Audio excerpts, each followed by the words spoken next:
जितने बच्चे class 10th में और 18 फरवरी को हिंदी का एग्जाम देने वाले उनके लिए सबसे ज्यादा इंपॉर्टेंट है। मेरे प्यारों बच्चों, आज मैं आप लोगों को हिंदी का एक वायरल पेपर बताने वाला हूं और यह वायरल पेपर आपके एग्जाम में 100% बनने वाला है। कोड है 801 एचडी कोड है मेरे प्यारे बच्चों। अगर इस कोड के पेपर को आप तैयार कर ले तो यकीन मानिए मेरे प्यारे बच्चों, 18 फरवरी को आप 95% स्कोर करके आने वाले हो। यह पेपर है आप लोगों का 70 नंबर 30 नंबर प्रैक्टिकल से मिलेगा आप लोगों का, और इस पेपर को हल करने के लिए आपके पास समय रहेगा 3 घंटे 15 मिनट। यकीन मानिए आप 3 घंटे पहले ही आप इस क्वेश्चन पेपर को हल कर पाओगे। सबसे पहला जो काम करना है आप लोगों को वो है कि अनुक्रमांक और नीचे अपना नाम सही से डाल लेना है, और नीचे जब आप बढ़ोगे तो नीचे आप लोगों को निर्देश देखने को मिलेगा। निर्देश पढ़ना बहुत ही ज्यादा कंपलसरी है। पहला निर्देश बोला है कि प्रारंभ के 15 मिनट परीक्षार्थियों को प्रश्न पत्र पढ़ने के लिए निर्धारित है। कह रहा है कि 15 मिनट आपको टाइम दिया जाएगा इस क्वेश्चन पेपर को पढ़ने के लिए, और 3 घंटे में इस क्वेश्चन पेपर को आप लोगों को सॉल्व करना होगा। दूसरा निर्देश यह है कि प्रश्न पत्र 2 खंडों में विभाजित है, एक तो खंड अ में, दूसरा खंड ब में। यह पेपर 2 खंडों में बना हुआ है, एक खंड अ और दूसरा खंड ब। और तीसरा निर्देश यह कह रहा है कि प्रश्न पत्र के खंड अ में बहुविकल्पीय प्रश्न है, जिसमें सही विकल्प का चयन करके ओएमआर शीट पर नीले अथवा काले बॉल पॉइंट पेन से सही विकल्प वाले गोले को पूर्ण रूप से काला करें। कहने का मतलब मेरे प्यारे बच्चों कि खंड अ जो है उसमें बहुविकल्पीय प्रश्न है। कितने 20 बहुविकल्पीय प्रश्न है, उनका उत्तर आपको ओएमआर शीट पे देना होगा। आप नीले पेन का यूज कर सकते हो या काले पेन का यूज कर सकते हो रखने के लिए। पेन आपका बॉल पॉइंट पेन होना चाहिए, जेल वाली पेन का इस्तेमाल आप लोगों को नहीं करना है।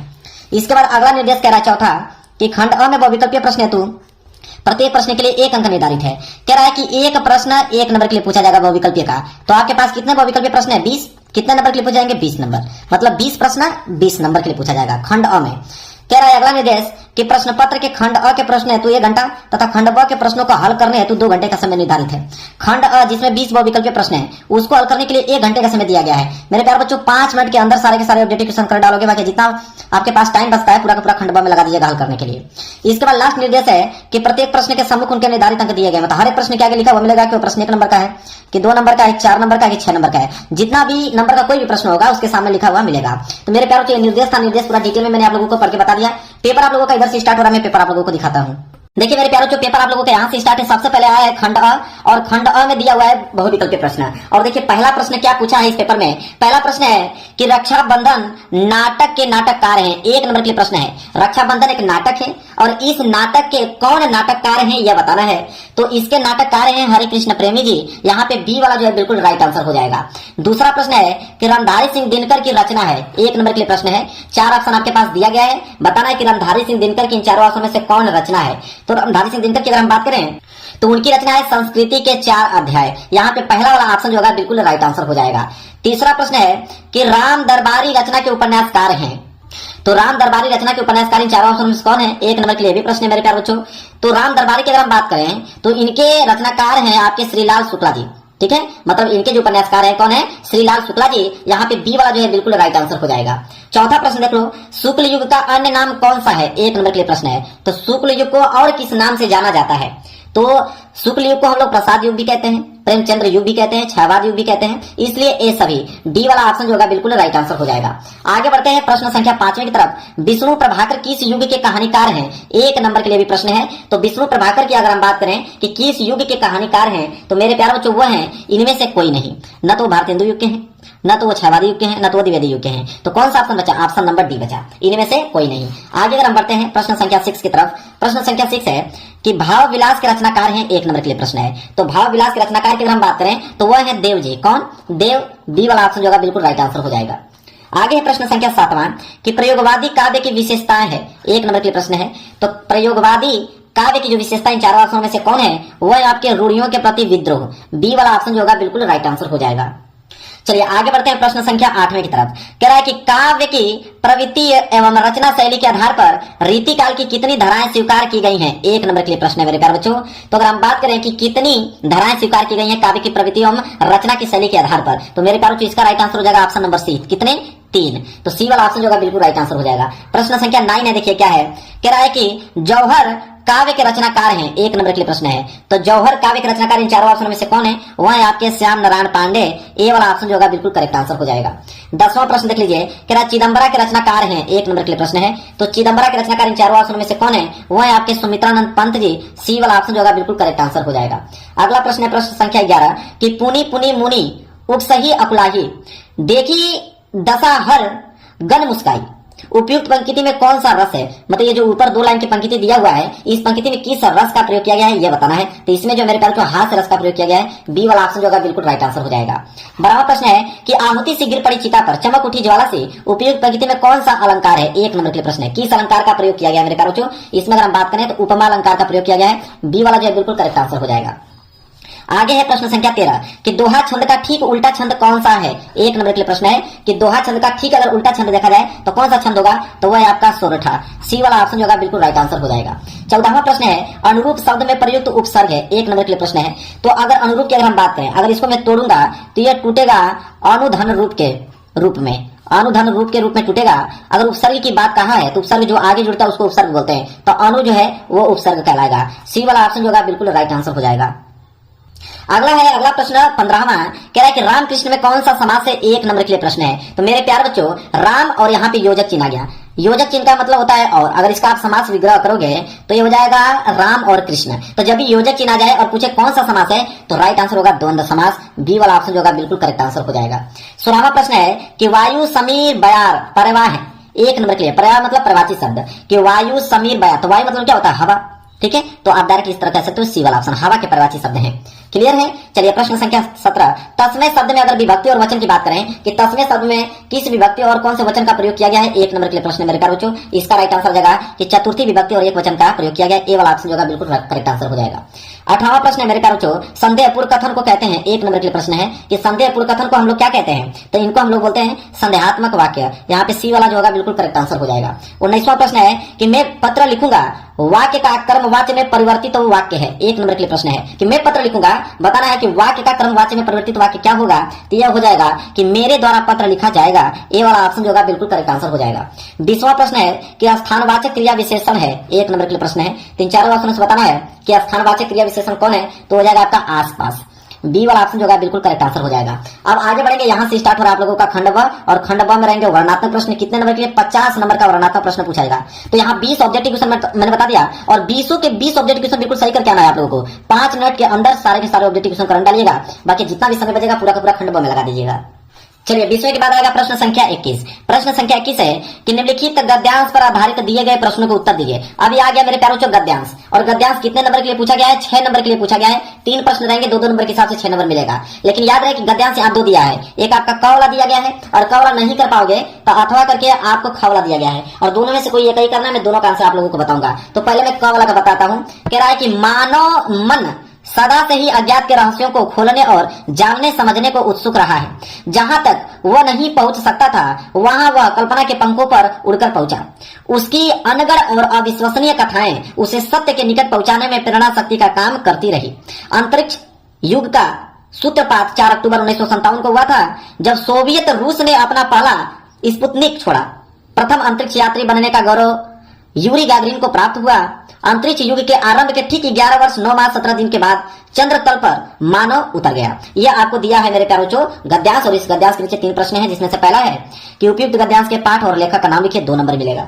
तो चलिए देखते हैं 21 का क। तो देखिए 21वें का क, और उसमें भी पहला प्रश्न, ठीक है। लिखेंगे कि प्रस्तुत गद्यांश हमारी पाठ्य पुस्तक में संकलित पानी में चंदा और चांद पर आदमी पाठ से उद्धृत किया गया है, और इसके लेखक कौन है, जयप्रकाश भारती जी हैं। मतलब किस चैप्टर से लिया गया है, चैप्टर का नाम क्या है कि पानी में चंदा और चांद पर आदमी, और इसके लेखक की अगर हम बात करें तो जयप्रकाश भारती जी इसके लेखक हैं। आगे बढ़ते हैं अगले प्रश्न की तरफ। प्रश्न संख्या 2 कि रेखांकित अंश की व्याख्या कीजिए, 2 नंबर मिलेगा कि रेखांकित अंश की व्याख्या कीजिए। जहां तक अंडरलाइन किया गया है, तो अंडरलाइन तो यहां से किया गया है कि जहां तक वह नहीं पहुंच सकता था वहां वह कल्पना के पंखों पर उड़कर पहुंचा। इसका हमें क्या करना है, व्याख्या बताना है। चलिए व्याख्या कैसे इसका लिखेंगे, नोट कीजिए। तो दूसरे का आंसर लिखिए कि प्रस्तुत पंक्तियों में लेखक कहता है कि हमारे देश के लोगों ने ही नहीं विश्व के लोगों ने अपनी भाषा में अनगिनत कहानियां पढ़ी है। अनेक कवियों ने चंद्रमा के ऊपर कविताएं लिख डाली है।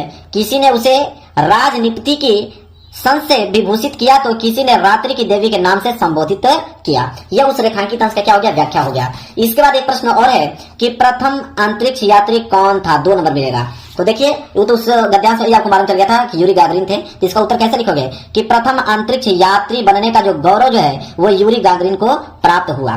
तो 3 प्रश्न थे, तीनों का आंसर मैंने बता दिया। अगर ये क वाला गद्यांश नहीं करना चाहते हो कोई दिक्कत नहीं है, आप ख वाला कर सकते हो।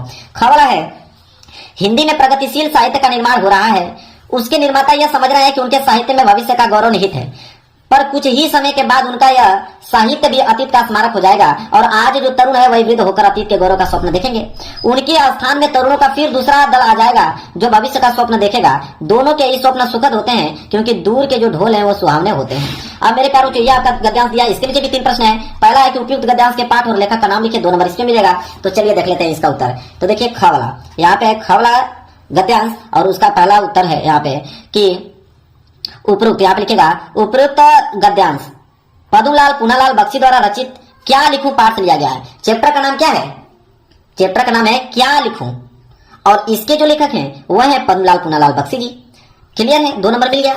इसके बाद दूसरा है कि रेखांकित अंश की व्याख्या कीजिए, 2 नंबर। जहां तक अंडरलाइन किया गया है तो अंडरलाइन तो यहां से किया गया है कि पर कुछ ही समय के बाद उनका यह साहित्य भी अतीत का स्मारक हो जाएगा और आज जो तरुण है वही वृद्ध होकर अतीत के गौरव का स्वप्न देखेंगे। यहां तक अंडरलाइन किया गया है, इसका हमें व्याख्या बताना है। तो चलिए नोट कीजिए व्याख्या। तो इसका व्याख्या क्या होगा दूसरे का कि साहित्य में भविष्य के गौरव का वर्णन किया गया है, अतः भविष्य में उसमें सुधार की आवश्यकता नहीं होगी, किंतु कुछ समय पश्चात ही उनके सोचे कि यह भव्य इमारत धराशायी हो जाएगी और आज के युवा लेखक भी एक दिन वृद्ध होकर अतीत का गुणगान करेंगे। ये उसका रेखांकित अंश का व्याख्या हो गया। एक प्रश्न और है कि जो दूर के ढोल होते हैं वो सुहावने होते हैं, इसका तात्पर्य क्या है स्पष्ट कीजिए। तो दूर के ढोल सुहावने होते हैं, इसका अर्थ क्या है? तो इसका अर्थ हम लोग लिखेंगे कि दूर के ढोल सुहावने होते हैं। इसका अर्थ है कि दूर से देखने पर जो वस्तु अच्छी लगती है, तो दूर से देखने पर कोई भी चीज अच्छी लगती है, जब नजदीक से आप देखोगे तो बहुत फर्क आपको नजर आएगा।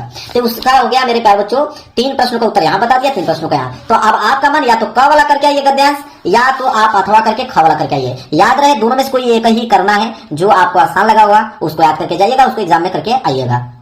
इसके बाद प्रश्न संख्या 22। प्रश्न संख्या 22 है कि निम्नलिखित पद्यांश पर आधारित दिए गए प्रश्नों के उत्तर दीजिए, 6 नंबर मिलेगा। अभी हमने प्रश्न संख्या 21 गद्यांश देखा, अब यह प्रश्न संख्या 22 जो है पद्यांश आ गया। और पद्यांश भी 6 नंबर के लिए होते हैं क्योंकि इसके नीचे भी 3 प्रश्न होते हैं, 2-2 नंबर के हिसाब से 6 नंबर मिलता है। इसमें भी आपके 2 दिया है, एक क वाला दिया गया है, क वाला नहीं कर पाओगे तो अथवा करके नीचे आपको ख वाला दिया गया है। तो दोनों में से कोई एक ही आपको करना है। मैं तो आंसर आप लोगों को दोनों का बता दूंगा, क और ख दोनों का बताऊंगा। तो पहले मैं क का बताने वाला हूँ, क वाला नोट कीजिए। तो क वाला है कि चरण कमल बंदो हरिराई जाकी कृपया पंगु गिरिले है, अंधे को सब कुछ दर्शाई, बैरे सुने गंगू पुण्य बोले रंग चले सिर छत्र धराई, सूर्य द्वारा स्वामी करुणा में बार बार बंदोती ही पाई।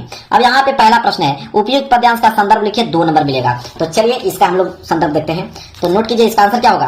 देखिए 22 का क का पहला प्रश्न लिखेंगे, प्रस्तुत पद्यांश हमारी पाठ्य पुस्तक हिंदी काव्य में संकलित पाठ सूरदास के पद से अवतरित है और इसके रचयिता सूरदास जी हैं और यह पद उनके महाकाव्य सूर सागर से लिया गया है।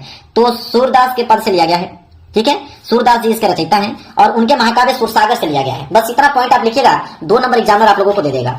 इसके बाद रेखांकित अंश की व्याख्या कीजिए, 2 नंबर। जहां तक अंडरलाइन किया गया है कि जाकी कृपया पंगु गिरिले है, अंधे को सब कुछ दर्शाई, बैरे सुने गंगू पुण्य बोले रंग चले चित्र धराई, सूरदास स्वामी करुणा में बार बार बंद होती ही पाई। अब ये 3 लाइन के अंदर अंडरलाइन किया गया, इसका हमें क्या बताना है व्याख्या। तो चलिए नोट कीजिए इसका व्याख्या कैसे लिखोगे। व्याख्या होगा इसका कि प्रस्तुत रेखांकित अंश में कवि सूरदास जी प्रभु श्री कृष्ण के कमल रूपी चरणों की वंदना करते हुए कहते हैं कि हे प्रभु, मैं आपके कमल रूपी चरणों की वंदना करता हूँ, जिसकी कृपया से लंगड़ा व्यक्ति पर्वत लांघ जाता है और अंधे व्यक्ति को सब कुछ दिखाई देने लगता है, बहरा सुनने लगता है और गूंगा जो है फिर से बोलने लगता है और गरीब व्यक्ति राजा की तरह सिर पर छत्र धारण करके चलने लगता है। ये उसका रेखांकित अंश का क्या हो गया, डिटेल में व्याख्या में बता दिया, 2 नंबर यहाँ से मिल जाएगा।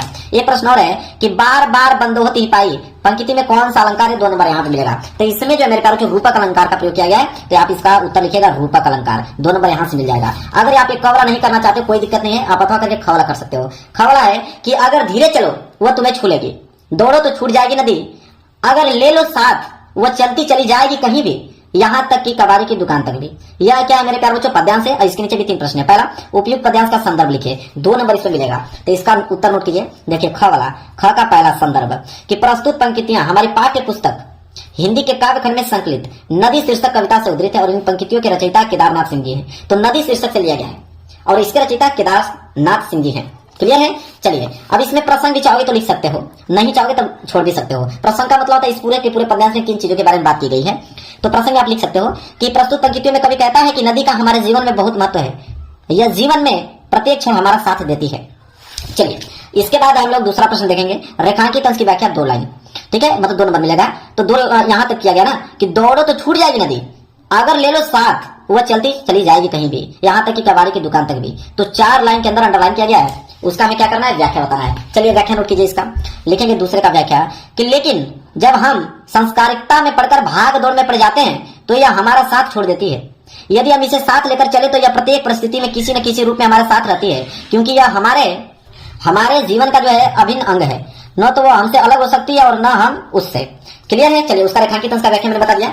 और एक प्रश्न और है यहाँ पे कि उपयुक्त पंक्ति में नदी किसका प्रतीक है, 2 नंबर यहाँ पे मिलेगा।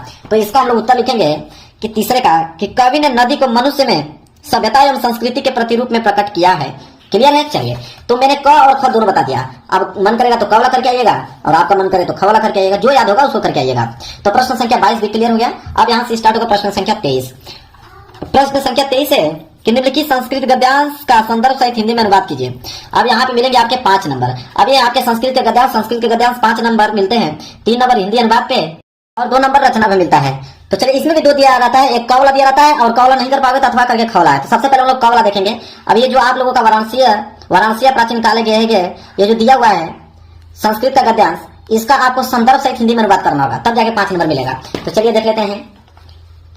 चलिए तो यहाँ पे प्रश्न संख्या 23। अब 23 का हम लोग का अनुवाद देखने वाले हैं। तो संदर्भ में भूल गया हूँ लिखना, संदर्भ आप लिख सकते हो क्योंकि यह वाराणसी चैप्टर से लिया गया है। तो आप लिख सकते हो कि प्रस्तुत गद्यांश हमारी पाठ्य पुस्तक हिंदी के संस्कृत खंड के वाराणसी चैप्टर से लिया गया है, वाराणसी पाठ से उद्धृत है, ऐसे लिख सकते हो। तो संदर्भ में लिख लीजिएगा कि वाराणसी चैप्टर से लिया गया है। और इसका अनुवाद जो है लिखेगा कि वाराणसी में प्राचीन काल से ही घर घर में विद्या अलौकिक ज्योति प्रकाशित होती रही है। आज भी यहाँ संस्कृत वाणी की धारा निरंतर प्रवाहित रहती है और लोगों का ज्ञान बढ़ाती है। यहाँ पर अनेक आचार्य उच्च कोटि के विद्वान वैदिक साहित्य के अध्ययन और अध्यापन में इस समय भी लगे हुए हैं। इसका क्या हो गया मेरे प्यारे बच्चों, अनुवाद हो गया। संदर्भ ऊपर आप लोग लिख लीजिएगा कि वाराणसी चैप्टर से लिया गया है। तो इसका संदर्भ भी कंप्लीट हो गया। तो 2 नंबर संदर्भ में और अनुवाद तो मैंने जस्ट अभी बताया, 3 नंबर अनुवाद में, टोटल 5 नंबर मिल गया आप लोगों को। अगर ये प्रश्न नहीं करना चाहते हो कोई दिक्कत नहीं है, पीछे दिया हुआ है उसको कर लीजिएगा। चलिए अगर ये प्रश्न नहीं करना चाहते हो तो अथवा करके देखिए, दिया हुआ है खवला अलछेंद्र वाला, यहाँ से आप कर सकते हो, यहाँ से लेके यहाँ तक दिया हुआ है। इसका आप संदर्भ से हिंदी में अनुवाद करना होगा, इसको कर लीजिए। तो ख वाला है तो देखिए इसका उत्तर लिखिएगा। देखिए अथवा का ख, यहाँ पे संदर्भ है, यहाँ पे अनुवाद है। तो संदर्भ लिखिए कि प्रस्तुत नाट्यांश हमारी पाठ्य पुस्तक हिंदी के संस्कृत खंड के वीर वीरेन पूजते पाठ से उद्धृत है, मतलब वीर वीरेन पूजते चैप्टर से लिया गया है। यह इसका संदर्भ हो गया। और अनुवाद की अगर हम बात करें तो अनुवाद में लिखेंगे कि सिकंदर कहता है कि भारत एक राष्ट्र है, यह तुम्हारा कथन गलत है। यहाँ तो राजा और प्रजा आपस में द्वेष करते हैं। तो पुरुराज कहता है कि वह सब हमारा आंतरिक मामला है, उसमें बाहरी शक्ति का हस्तक्षेप असहनीय है। एवं राज, अलग धर्म, अलग भाषा और अलग वेशभूषा के होते हुए भी हम सब भारतीय हैं और हमारा जो राष्ट्र है वो विशाल है। तो देखिए मैंने इसका संदर्भ भी बता दिया और यहाँ पे अनुवाद भी बता दिया। 5 नंबर यहाँ से क्लियर हो गया। तो दोनों में से कोई एक कर लीजिएगा। इसके बाद आएगा प्रश्न संख्या 24। प्रश्न संख्या 24 है कि दिए गए संस्कृत पद्यांश का संदर्भ सहित हिंदी में अनुवाद कीजिए। अब संस्कृत का पद्यांश आ गया। संस्कृत का पद्यांश भी 5 नंबर के लिए पूछा जाता है, 3 नंबर हिंदी अनुवाद पे और 2 नंबर संदर्भ में। अब यहाँ पे कवला है, कवला नहीं कर पाओगे तो अथवा करके नीचे आपका खवला दिया गया है। दोनों में से कोई एक ही करना है। तो पहले हम लोग कवला का देख लेते हैं, संदर्भ सहित हिंदी में अनुवाद, इसके बाद हम लोग खवला देखेंगे। तो 24 का क, तो देखिए यहाँ पे 24 का क, तो 24 का क का हम सबसे पहले संदर्भ लिखेंगे, फिर हिंदी अनुवाद लिखेंगे। तो संदर्भ लिखिए कि प्रस्तुत श्लोक हमारी पाठ्य पुस्तक हिंदी के संस्कृत खंड के अनुक्ति विलास से लिया गया है, मतलब अनुक्ति विलास चैप्टर से लिया गया है। अगर हिंदी अनुवाद की अगर हम बात करें तो इसका अनुवाद होगा कि हे हंस, यदि तुम ही दूध और पानी को अलग करने में आलस करोगे तो अब इस संसार में अपने कुल धर्म का पालन कौन करेगा। अर्थात यदि विवेकशील लोग ही अपने कर्तव्य पालन में आलस करेंगे तो फिर अपने कुल धर्म का पालन कौन करेगा। तो मैंने यहाँ पे संदर्भ भी बता दिया और यहाँ पे नीचे हिंदी अनुवाद भी बता दिया, नोट कर लो। अगर ये प्रश्न नहीं करना चाहते हो तो नीचे आपका अथवा वाला दिया है, ये वाला, इसको आप कर लेना संदर्भ सहित हिंदी में अनुवाद, ये भी आपको 5 नंबर दिला देगा। तो ख वाला, इसका भी उत्तर देख लो, अथवा करके ख वाला। तो देखिए संदर्भ है, इधर हिंदी अनुवाद है। तो संदर्भ नोट कीजिए कि प्रस्तुत श्लोक हमारी पाठ्य पुस्तक हिंदी के संस्कृत खंड से संकलित जीवन सूत्राणु नामक पाठ से अवतरित है, मतलब जीवन सूत्राणु चैप्टर से लिया गया है। हिंदी अनुवाद की अगर हम बात करें तो इसका हिंदी अनुवाद होगा कि एक मित्र उस व्यक्ति के लिए मित्र होता है जो दूर रहता है और एक पत्नी उस व्यक्ति के लिए मित्र होती है जो घर पर होता है। चिकित्सक दुखियों का मित्र होता है और दान मरते हुए का मित्र होता है। तो मैंने संदर्भ भी बता दिया और साथ ही साथ हिंदी अनुवाद भी बता दिया। क्लियर हो गया। तो दोनों में से कोई एक कर लीजिएगा, या तो आप कवला कर लीजिएगा या तो अथवा करके खवला। दोनों मैंने आंसर बता दिया, दोनों में से कोई याद करके जाएगा, कोई भी करके आइएगा, कोई दिक्कत नहीं है। 5 नंबर आपको मिल जाएगा। इसके बाद प्रश्न संख्या 25 कि अपने पठित खंड काव्य के आधार पर दिए गए प्रश्नों में से किसी एक का उत्तर दीजिए। 3 नंबर मिलेगा और ये आपका खंड काव्य है। तो खंड काव्य तो जिला वाइज जाता है, तो आप देख लेना कि आप किस डिस्ट्रिक्ट से बिलोंग करते हो तो आपको कौन सा खंड काव्य याद करके जाना है। कोई दूसरा अगर कर लोगे तो 1 नंबर आपको नहीं मिलेगा। तो आप देख लेना कि क्वेश्चन बैंक में देख लेना या आप किताब में देख लेना कि आपके जिले में कौन सा खंड काव्य पूछा जाता है। वैसे खंड काव्य बहुत सारे होते हैं, मुक्तिदूत, ज्योति जवाहर, मेवाड़ मुकुट, इसके बाद यहाँ पे अग्र पूजा, जय सुभाष, इसके बाद मातृभूमि, इसके बाद यहाँ पे कर्ण के बाद यहाँ पे करमवीर के बाद यहाँ पे तुमुल, इतने सारे हैं। लेकिन उसमें से वही करना है जो आपके डिस्ट्रिक्ट में पूछा जाता है। इसके बाद आएगा प्रश्न संख्या 26। देखिए प्रश्न संख्या 26 है और 26 का क कि दिए गए लेखकों में से किसी एक लेखक का जीवन परिचय देते हुए उनके प्रमुख रचना का उल्लेख कीजिए। 5 नंबर मिलेगा आपको जीवन परिचय पे, तो 3 नंबर तो जीवन परिचय पे और 2 नंबर रचनाएं पे मिलेगा। तो रचनाएं बिल्कुल आप लोगों को लिखना है। तो क्या मुझे जीवन परिचय भी बताने की आवश्यकता है? बिल्कुल नहीं। जीवन परिचय तो हर एक विद्यार्थी को याद होगा। या तो आप पद्मलाल पूनालाल बख्शी जी का लिख लीजिए, या तो रामधारी सिंह दिनकर जी का लिख लीजिए, या तो डॉक्टर राजेंद्र प्रसाद जी का लिख लीजिए। इन तीनों लोगों में से किसी एक का जीवन परिचय आप लिख लीजिए रचना सहित, आपको 5 नंबर मिल जाएगा। इसके बाद है 26 का ख कि निम्नलिखित कवियों में से किसी एक कवि का जीवन परिचय देते हुए उनके प्रमुख रचना का उल्लेख कीजिए। 5 नंबर मिलेगा कवि के जीवन परिचय पे, 3 नंबर जीवन परिचय पे, 2 नंबर रचना पे। या तो आप मैत्री समीगुप्त जी की लिखिए, या तो रसखान जी की, या तो महादेव वर्मा जी, या तो अशोक वाजपेयी। तो इन चारों लोगों में से किसी एक कवि का जीवन परिचय आप लिख लीजिए रचना सहित, आपको 5 नंबर मिल जाएगा। मुझे जीवन परिचय बताने की कोई आवश्यकता नहीं, सारे विद्यार्थियों को याद होगा जीवन परिचय। इसके बाद आएगा प्रश्न संख्या 27। प्रश्न संख्या 27 है कि अपने पाठ्य पुस्तक में से कंठस्थ कोई एक श्लोक लिखिए जो इस प्रश्न पत्र में न आया हो। 2 नंबर मिलेगा। तो कोई एक श्लोक लिखिए जो इस पेपर में न आया हो, ठीक है। और जो पेपर में आया है अगर उसको लिख दोगे तो मेरे प्यारे बच्चों 1 नंबर भी आप लोगों को नहीं मिलेगा। अलग से आपको लिखना है जो इस पेपर में ना आया हो। तो चलिए मैं बता देता हूँ, नोट कीजिए 27वां का उत्तर नोट कीजिए कि बंधम मरणो वापी जो वापी पराजय बेहतर समवीर वीर भाव ही वीरता। 2 लाइन का देखिए आप पोएम मैंने बता दिया, नोट कर लो 2 लाइन का पोएम, 2 नंबर आपको मिल जाएगा। इसके बाद है प्रश्न संख्या 28। प्रश्न संख्या 28 है कि वाद विवाद प्रतियोगिता में प्रथम स्थान प्राप्त करने पर अपने चचेरे भाई को बधाई देते हुए एक पत्र लिखिए। ये है आपके 4 नंबर। अगर ये नहीं करना चाहते हो आप तो अथवा करके दिया हुआ है यहाँ पे कि अपने गली मोहल्ले की नलियों की समुचित सफाई के लिए नगर निगम के स्वास्थ्य अधिकारी को पत्र लिखे। तो मैं ऊपर वाला बता देता हूं आप लोगों को कि वाद विवाद प्रतियोगिता में प्रथम स्थान प्राप्त करने पर अपने चचेरे भाई को बधाई पत्र आप कैसे लिखोगे, 4 नंबर कैसे आपको मिलेगा वो नोट कीजिए। सबसे पहले वार्ड नंबर डालिए उनका एड्रेस में, फिर कनाखेड़ा पठार, मतलब जो भी एड्रेस होगा आप अपना डालीजिएगा जहां पे भी उनका एड्रेस है। यहाँ पे डेट भी आप लोग अपने से मेंशन कर लीजिएगा। फिर लिखिएगा प्रिय भाई राम, नमस्कार, मैं यहाँ कुशलता पूर्वक हूँ और आशा करती हूँ कि तुम भी सकुशल होगे। तुम्हारा 15 फरवरी को पत्र मिला जिसमें तुमने बताया कि तुमने वाद विवाद प्रतियोगिता में प्रथम स्थान प्राप्त किया है। मुझे यह जानकर बहुत हर्ष हुआ। सचमुच हम सबके लिए हर्ष की बात है। यह तुम्हारी कड़ी मेहनत का परिणाम है। ईश्वर से कामना है कि वह तुम्हें इसी प्रकार जीवन में सफलता प्रदान करते रहें। पूज्य चाचा चाची को मेरा प्रणाम। तुम्हारे पत्र के इंतजार में तुम्हारी बहन बस ऐसे लिखोगे ना तो 4 नंबर आप लोगों के मेरे प्यारों से मिल जाएंगे, कोई दिक्कत नहीं होना चाहिए। आगे देखिए प्रश्न संख्या 29। निम्नलिखित प्रश्नों में से किसी 2 प्रश्नों का उत्तर दीजिए संस्कृत में। 2 नंबर मिलेंगे आपके पास, 1 2 3 4 5 प्रश्न हैं। इन 5 में से किन्हीं 2 ही प्रश्नों का उत्तर आपको संस्कृत में देना है। तो मैं एक आपको तीसरे का बता देता हूं और एक मैं आपको 5वें का बता देता हूं, ठीक है। तो तीसरे और 5वें का आंसर नोट कर लो। ये आपका तीसरे का आंसर और ये आपका 5वें का आंसर, 2 नंबर आपको मिल जाएगा, कोई दिक्कत नहीं। आगे है प्रश्न संख्या 30। निम्नलिखित विषयों में से किसी एक विषय पर निबंध रखिए, 7 नंबर मिलेगा। और इस पेपर का लास्ट प्रश्न है। तो आप चाहें तो किसी यात्रा का वर्णन कर लीजिए, या तो नई शिक्षा नीति पे, या तो इंटरनेट पे, या तो आत्मनिर्भर भारत पे, या तो पुस्तकालय से लाभ। 5 आपके पास निबंध है। अब आपके ऊपर चॉइस है, आपको कौन सा याद है आप वो कर सकते हो। 5 में से कोई भी एक कर सकते हो, लेकिन मैं एक आपको करके दिखा देता हूं पुस्तकालय से लाभ पर कि पुस्तकालय से लाभ क्या है, पुस्तकालय के महत्व क्या है। तो पुस्तकालय के महत्व यहाँ पर सबसे पहले 5 हेडिंग डालिए। एक प्रस्तावना, भारतीय पुस्तकालय, पुस्तकालय की श्रेणियां, लाभ और इसके उपसंहार, ठीक है, 5 हेडिंग। इसके बाद यहां से लिखना आप चालू करोगे। पहले हेडिंग क्या रहेगी, प्रस्तावना। पहले हेडिंग प्रस्तावना लिखोगे कि मानव एक बुद्धि प्रधान प्राणी है। उसकी प्रतिपल चेष्टा नवीन ज्ञान प्राप्त करने की होती है। वर्तमान युग में मनुष्य अनेक समस्याओं के जाल में उलझा हुआ है। उसमें इतनी क्षमता नहीं है कि स्वयं के धन से अपनी रुचि के अनुकूल पुस्तकें क्रय कर सके, अतः उसकी इस समस्या का निराकरण पुस्तकालय के माध्यम से ही संभव है। यह उसका प्रस्तावना हो गया। फिर लिखोगे भारत एवं पुस्तकालय। लिखोगे कि भारत की धरती पर पुस्तकालय की परंपरा प्राचीन काल से ही अस्तित्व में है। नालंदा और तक्षशिला विश्वविद्यालयों के पुस्तकालय इसके महत्व महान उदाहरण थे। पुस्तकालयों की श्रेणियां, पुस्तकालयों की भी अनेक श्रेणियां होती हैं। पुस्तकालयों में भी पाठ्यक्रम के अतिरिक्त अन्य जीवन उपयोगी पुस्तकें भी उपलब्ध होती हैं। वाचनालयों में देश विदेश की ज्ञानवर्धक पुस्तकें पढ़ने को मिलती हैं। छात्र इनका अध्ययन करके अपने ज्ञान का विस्तार करता है। और निजी पुस्तकालयों का उपयोग केवल संपन्न व्यक्तियों तक ही सीमित है। इसके अतिरिक्त सार्वजनिक पुस्तकालय में भी होते हैं। लाभ की अगर हम बात करें तो पुस्तकालय मानव की मानसिक खुराक है, मनुष्य के ज्ञान विकास के अभूतपूर्व साधन है। भूगोल, गणित, विज्ञान, इतिहास तथा सांस्कृतिक ज्ञान प्राप्त करने की पुस्तकालय एक मात्र साधन है। और उपसंहार लिखिए कि पुस्तकालय ज्ञान के अक्षय कोष है। पुस्तकालय के कक्ष में बैठकर रुचि के अनुकूल कवियों तथा दार्शनिकों के विचार को भलीभांति ज्ञान प्राप्त किया जा सकता है। और सांस्कृतिक तथा सभ्यता के अनुशीलन से भारत के गौरवपूर्ण अतीत की झांकी देख सकते हैं। और समग्र रूपेण पुस्तकालय हमारे लिए अत्यधिक लाभप्रद है और यह ज्ञान के पावन तीर्थ ही नहीं अपितु हमारे ज्ञान चक्षु भी हैं। क्लियर है मेरे प्यारे बच्चों। चलिए अब यह पेपर पूरा का पूरा हो गया समाप्त। अगर आपको 70 में 70 नंबर चाहिए मेरे प्यारे बच्चों, ईमानदारी से इस पेपर को पूरा का पूरा तैयार कर लेना, वीडियो को लाइक कर देना और चैनल पर नए हो तो चैनल को जरूर सब्सक्राइब कर लेना। मिलेंगे प्यार से नेक्स्ट वीडियो में, तब तक के लिए धन्यवाद।